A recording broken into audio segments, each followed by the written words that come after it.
Radio Lomé, il est 12h30 minutes.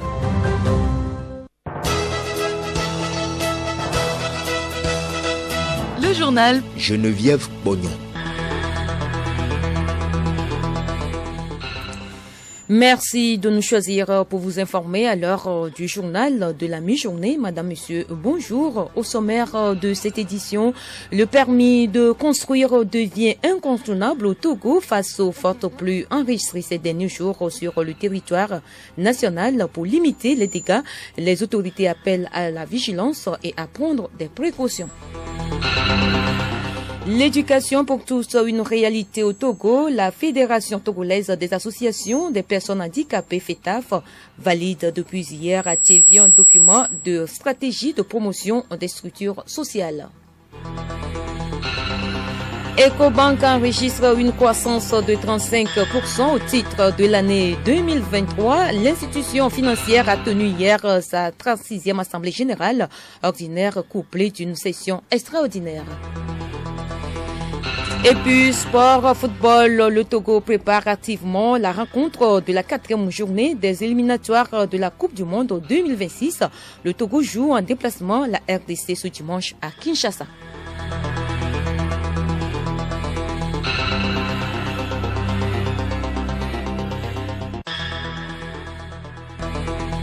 radiolomé.tg.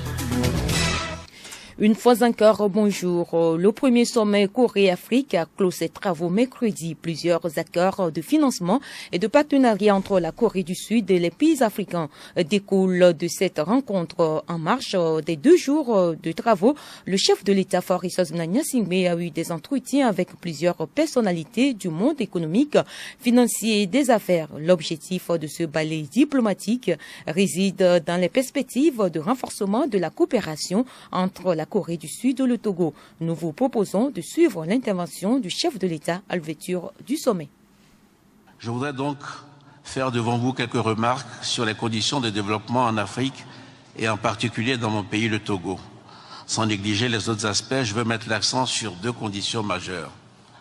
D'une part, un développement tourné vers l'extérieur et d'autre part, la structuration d'un État stratège. Pour le Togo, l'ouverture économique est moins un choix qu'une évidence. D'abord, le Togo est un pays de petite taille qui ne peut prétendre vivre replié sur lui-même. Ensuite, le Togo bénéficie d'un positionnement stratégique au carrefour de l'Afrique de l'Ouest. Enfin, il dispose d'un port en eau profonde important. Il était donc naturel pour le Togo de se développer comme un hub régional et de s'ouvrir sur l'Afrique de l'Ouest, un marché de 400 millions de consommateurs en pleine transformation.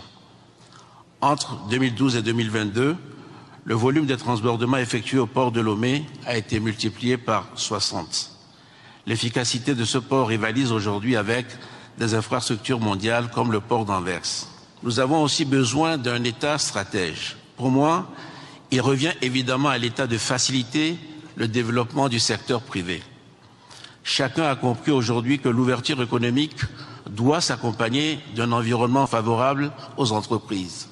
Je pense à la fois à la sécurité juridique comme à la stabilité fiscale, aux mesures qui peuvent être prises en faveur des partenariats publics-privés et aux autres initiatives sur la poursuite de l'ouverture comme la dérégulation du trafic aérien. Le seul exemple sur lequel je veux m'arrêter un instant concerne le projet des agropoles togolaises réalisé en partenariat avec la Fondation Simoul de Corée, la Banque africaine de développement et la Banque ouest-africaine de développement. La mise en valeur des zones d'aménagement agricole planifiées au Togo a permis d'aménager plus de 11 000 hectares de terre. Les agropoles qui ont été créés regroupent déjà plus de 11 000 producteurs. Un soutien en intrants agricoles a été fourni à 259 organisations paysannes et 7 des 11 centres de transformation agricole prévus sont en cours de construction. Les résultats de cette implication volontaire de l'État sont évidents. Les rendements agricoles ont bondi en triplant en quelques années. C'est sur ces succès qu'il nous faut construire. Ils combinent une ouverture au monde et un enracinement dans nos territoires. Ils mêlent la croissance économique et la préoccupation environnementale. Ils coordonnent l'accumulation de la richesse et son partage équitable.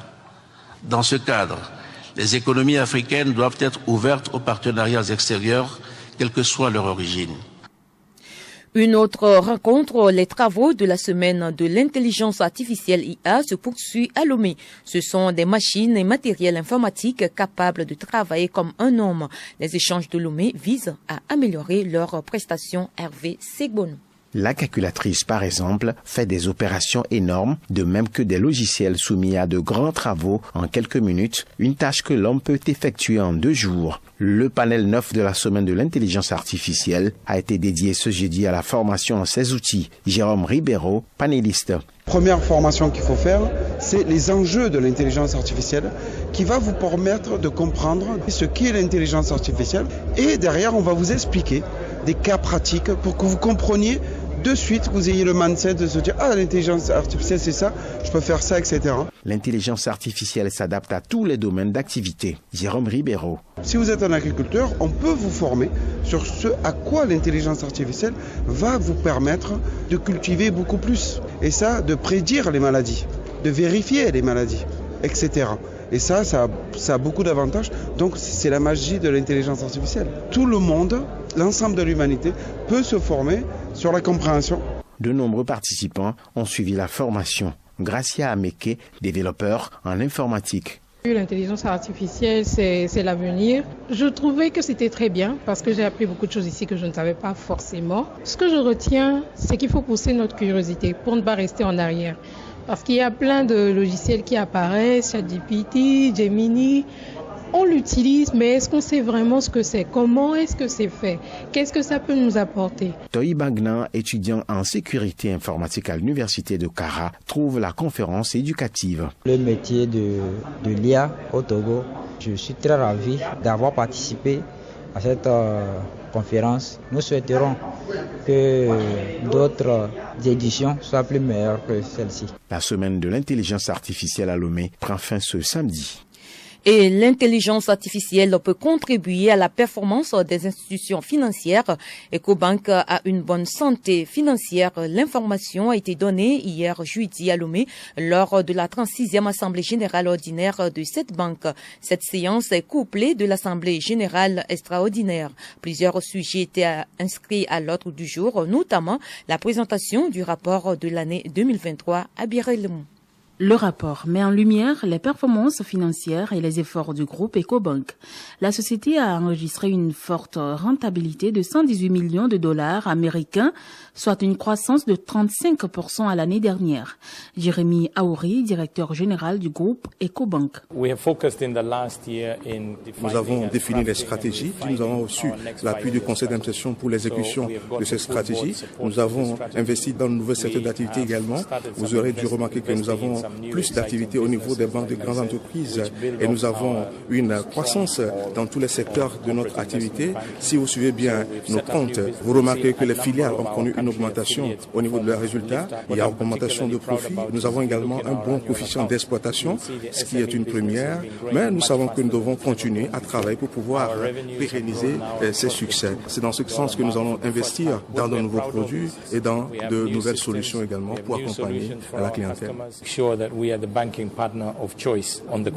C'était également l'occasion de modifier les statuts, de mobiliser les fonds pour le soutien des petites et moyennes entreprises et de nommer de nouveaux administrateurs. Parmi ces nouveaux membres, le président du conseil d'administration, Pape Ndiaye, en remplacement de Alain Conchou. Ce dernier est fier d'avoir contribué à la solidité de la banque. Je pars après près de 10 ans de service au cours de cette banque à laquelle on est très émotionnellement attaché en tant qu'Africain. Mais je suis content de laisser une équipe assez forte, à la fois, n'est-ce pas, incarnée par son directeur général, Jérémy Aouri, qui justement a mis une stratégie sur place, n'est-ce pas, de transformation, de croissance et de rendement. Et je n'ai aucun doute qu'à citer de ce monde de son équipe, de son management, ils vont justement atteindre ces objectifs. D'autre part, on reçoit justement l'arrivée de mon successeur, Monsieur Pape Madio Diaye, un connaisseur de la finance, quelqu'un de très articulé et assez connu justement dans notre secteur, et avec qui je n'ai aucun doute, n'est-ce pas, servira de bon support, et justement pourra aussi diriger le board, n'est-ce pas, tel qu'on a pu le faire pendant ces dernières années. Les lauréats de la 6e édition du groupe Sustainability Awards ont été récompensés à cette assemblée. Initiative du groupe Ecobank, ce concours vise à encourager les meilleures nouvelles idées d'entrepreneuriat. Et les fonds des banques permettent de faire le commerce. Il est de plus en plus difficile de distinguer l'original du faux. Habits, pagnes, chaussures, sacs, médicaments, produits cosmétiques, voire alimentaires, tous font objet de contrefaçon. La communauté internationale multiplie des actions pour freiner le phénomène. Ce 7 juin, c'est la journée mondiale contre la contrefaçon. Son objectif est de sensibiliser le grand public sur les dangers liés à la contrefaçon, sur l'économie et l'environnement ou encore de la santé. Léontine Atoguimon. Concurrence déloyale pour les entreprises, destruction d'emplois, danger pour l'environnement et risque de santé pour les consommateurs, voilà entre autres conséquences néfastes de la contrefaçon. Au Togo, pour venir à bout du fléau, le ministère en charge du commerce fait de temps en temps des descentes inopinées dans les marchés pour le contrôle des produits. Écoutons la ministre Kaimi Vedor lors d'une tournée dans les marchés. Il faut faire attention aux produits qui sont mis à la disposition des consommateurs. Il faut regarder les dates de péremption, la qualité, etc. Donc, ce sera des contrôles inopinés pour nous assurer que ce que les opérateurs économiques mettent à la disposition des clients, ce sont des produits qui sont acceptables et qui sont propres à la consommation. La lutte contre la contrefaçon est une nécessité absolue pour les entreprises honnêtes et une priorité pour les instituts de la propriété industrielle et technologique. L'une des mesures que recommande l'Organisation africaine de la propriété intellectuelle OAPI aux opérateurs économiques est de protéger leurs produits ou marques. Denis Boussou, directeur général de l'OAPI. Si votre produit est copié, vous avez des moyens juridiques de vous défendre. Mais un produit qui n'est pas protégé, si on vous copie, c'est la perte. La journée africaine de la technologie et de la propriété intellectuelle observée chaque 13 septembre sensibilise davantage sur l'importance de la protection des produits, marques, services, bref, toute œuvre humaine. Autre sujet de cette édition, le gouvernement fait la promotion de l'éducation pour tous. Pour ce faire, il a mis en place une stratégie pour promouvoir des structures sociales afin de prendre en charge les couches défavorisées et marginalisées. Pour rendre opérationnelle cette stratégie, la Fédération togolaise des associations des personnes handicapées FETAF organise un atelier de validation jeudi-vendredi à Tchévier, Alou, Noyoué. Cette rencontre s'inscrit dans le cadre du programme de promotion des structures sociales. Elle vise à valider les stratégies mises en place pour faire de l'éducation pour tous une réalité au Togo. Maouli Toupo, chef programme SSF FETAF. Cet atelier est organisé pour mener la réflexion sur les organisations de la société civile, les partenaires techniques et financiers, comment ils s'organisent pour accompagner le ministère, le gouvernement dans la mise en œuvre de cette stratégie nationale de l'éducation inclusive. Nous allons réfléchir sur le dernier atelier organisé l'année dernière qui était consacré à la vulgarisation et à la modernisation des pratiques de l'éducation inclusive au Togo. Nous allons réfléchir sur les recommandations issues de cet atelier. Et donc, on va questionner les engagements que toutes les entités avaient prises l'année passée pour accompagner cette institutionnalisation de l'éducation inclusive. En dehors de ça, nous allons élaborer une feuille de route opérationnelle qui permet de faciliter la mobilisation de tous les partenaires pour les ressources, que ce soit matérielles, humaines et financières, pour accompagner l'État à opérationnaliser la stratégie nationale. L'éducation est un pilier du développement durable. Elle doit prendre en compte toutes les personnes en âge scolarisable sans discrimination basée sur le genre et sur un quelconque handicap. Emmanuel Barapté Ahia, secrétaire général du ministère de l'enseignement primaire, secondaire, technique et de l'artisanat. Diverses actions sont envisagées. Il s'agit de créer les conditions idoines pour l'identification, le maintien et le suivi des enfants handicapés dans le processus continuum éducation-formation. Pour l'amélioration de la qualité des offres de formation en éducation inclusive, il est question de prendre en compte l'inclusion dans le processus des offres de formation, de renforcement des capacités des enseignants et d'autres acteurs. L'inclusion suppose de changer et d'adapter les contenus, les approches, les structures et les stratégies en s'appuyant sur une vision commune qui englobe tous les enfants du groupe d'âge visé et avec la conviction que le système éducatif ordinaire a le devoir d'éduquer tous les enfants. Selon les organisateurs, pour un développement durable, aucune couche sociale ne doit être marginalisée. Nous poursuivons ce journal avec cette information du gouvernement. De fortes pluies sont enregistrées ces derniers jours dans les différentes régions du Togo. Ces pluies perturbent le quotidien de certains citoyens. Le gouvernement invite toute la population à redoubler de vigilance. Hélène Assabi. Effectivement, le gouvernement porte à la connaissance de la population qu'en raison des fortes pluies enregistrées ces derniers jours sur le territoire national, notamment dans la région maritime et le Grand Lomé, plusieurs ménages sont victimes de dégâts matériels dus aux inondations. Au regard des prévisions météorologiques qui annoncent de grandes pluies pouvant aggraver les risques liés à l'occupation des zones inondables et entraîner la submersion ou la défaillance technique des installations de protection contre les inondations telles que les bassins de rétention d'eau pluviale, il est demandé à tous les habitants de ces zones de redoubler de vigilance et de prendre des dispositions pour d'éventuelles actions d'évacuation. Afin de prévenir ces phénomènes d'inondation qui deviennent de plus en plus récurrents en raison du dérèglement climatique, le gouvernement invite la population à éviter d'occuper les zones inondables et d'y ériger des constructions. À cet effet, il est rappelé à l'attention de tous que l'obtention du permis de construire est obligatoire pour entreprendre tout projet de construction de quelque nature que ce soit.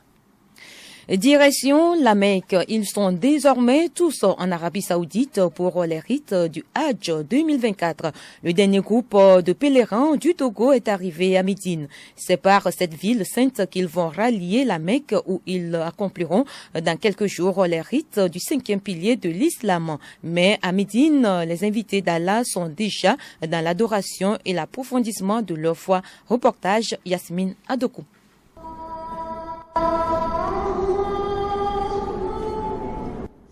Le quotidien des pèlerins ici, c'est l'accomplissement des prières obligatoires et facultatives. Venus du Togo comme de partout ailleurs dans le monde et logés dans les différents hôtels, tous convergent principalement vers la mosquée Al-Haram, la plus grande de Médine, à chaque heure de prière. De vastes rangées de fidèles de toutes les couleurs se retrouvent donc là ensemble pour prier et invoquer Allah. Certains y veillent pour leurs invocations personnelles. En dehors des prières, les visites des lieux saints sont organisées pour les pèlerins. Je suis satisfait. On remercie le bon Dieu. Tout ce que l'a donné le prophète Mohammed sallallahu alayhi wa sallam. Nous-mêmes, on peut suivre son chemin. Nous nous sentons réconfortés. Dieu a déjà accordé notre bénédiction et qu'on demande aussi la paix pour le pays, que tout va aller de l'avant. Prier, mais c'est merveilleux. Nous avons la bénédiction de Dieu, qu'il veille sur nous, sur tout notre séjour. Alhamdulillah.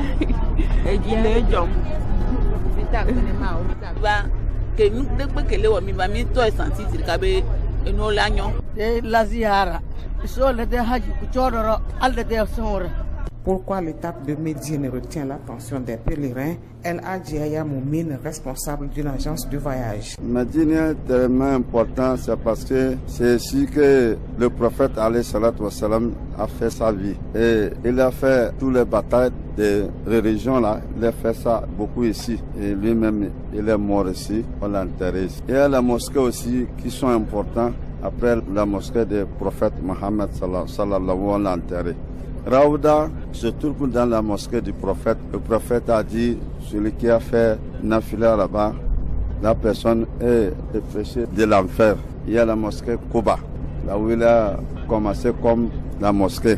Et celui qui a fait nafila, on le donne la récompense comme celui-là qui a fait Umrah. Il y a la mosquée Kiblaten. Lorsque le prophète alayhi salatu wassalam veut prier, il ne sait pas de où faire face. Et Allah a envoyé Malaika Jibril de venir le dire non, de faire face à la Kaaba. Le séjour de Médine a des mérites pour tout musulman candidat au Hajj. Yasmine Adoko depuis Médine pour Radio Togo.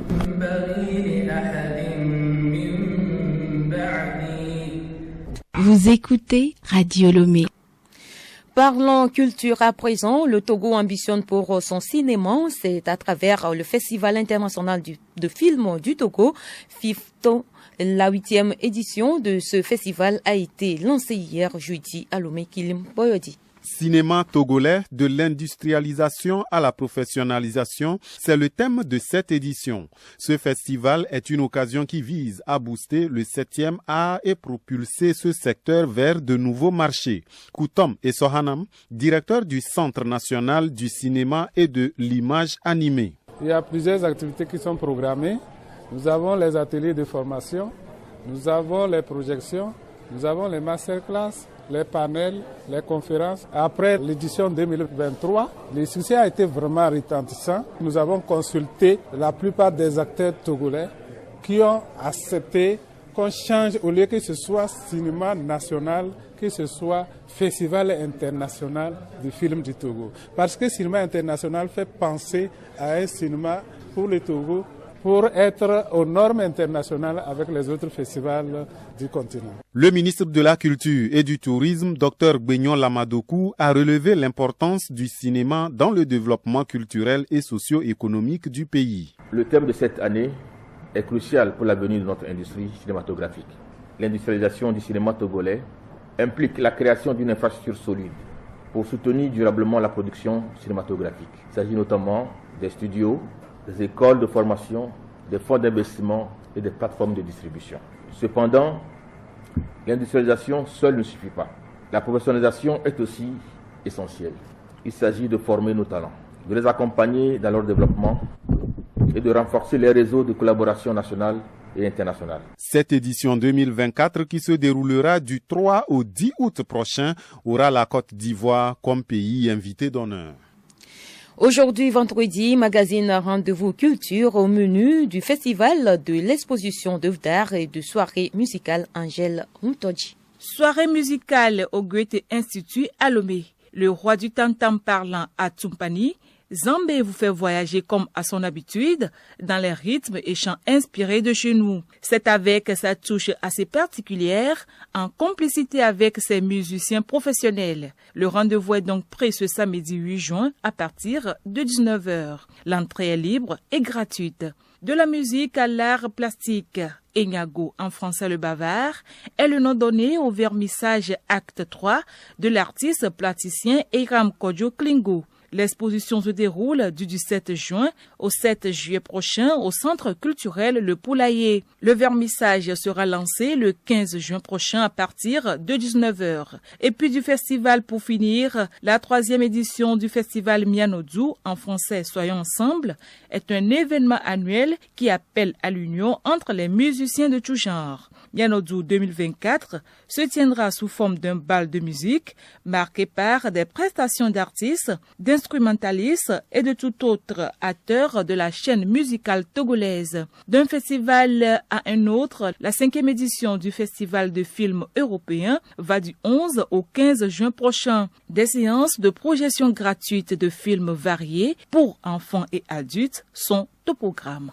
Sans transition, les sports pour refermer cette édition, campagne fructueuse du Togo à l'édition 2024 des championnats régionaux d'athlétisme à Accra au Ghana. Le Togo se classe 4e sur les 9 pays participants avec 3 médailles en or au football. Les éperviers du Togo poursuivent leur entraînement en vue de match de la 4e journée des éliminatoires face aux léopards de la RD Congo, Solim Lemou. Le groupe des éperviers du Togo a poursuivi les séances d'entraînement ce vendredi matin au terrain de l'université de Lomé. La séance de la veille, celle de jeudi, a consisté au décrassage à la piscine pour les titulaires du match de mercredi. Les remplaçants ont fait une séance normale au terrain. Adil Titi, victime d'une gastro-entérite, Mazame Sokagbataouli, malade, et Loïc Bessilé, blessé à la tête mercredi, ont été ménagés jeudi. Mansour Urotagba, Dikeni Salifou ne rejoindront finalement pas le groupe des éperviers. Ils sont en négociation pour de futurs transferts avec leur club. Samuel Assamoah, lui, quitte le groupe des éperviers pour se rendre au chevet de sa compagne. Les éperviers vont disputer la 4e journée en RDC face aux léopards. Et justement, les léopards ont fait match nul, un but partout face aux lions de la Teranga du Sénégal. Le Soudan a battu la Mauritanie 2-0. À l'issue de cette 3e journée, le Soudan s'empare de la place de leader dans le groupe B avec 7 points plus 3. Le Sénégal est 2e avec 5 points plus 4, 3e RDC 4 points plus 1, 4e Togo 3 points, 5e Soudan du Sud 2 points moins 4, puis la Mauritanie est dernière avec 1 point moins 4. Le match de la 4e journée reste capital pour le Togo. Une victoire permettrait au Togo de recoller au classement avant d'affronter la Mauritanie à la 5e journée. Athlétisme pour finir, le Togo a remporté 8 médailles, dont 3 en or, aux championnats régionaux d'athlétisme à Accra, au Ghana.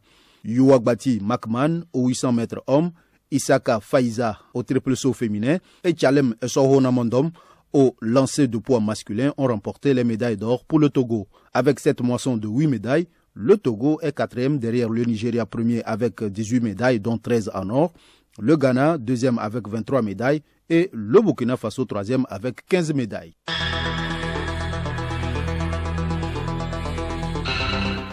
C'est sur cette page sportive que se referme cette édition. Merci à vous qui nous avez écoutés. Merci également à toute l'équipe qui l'a préparée. Avant de nous quitter, retenez pour l'essentiel que le permis de construire devient incontournable au Togo face aux fautes plus enregistrées ces derniers jours sur le territoire national. Pour limiter les dégâts, les autorités appellent à la vigilance et à prendre des précautions. Excellent après-midi en compagnie de nos programmes.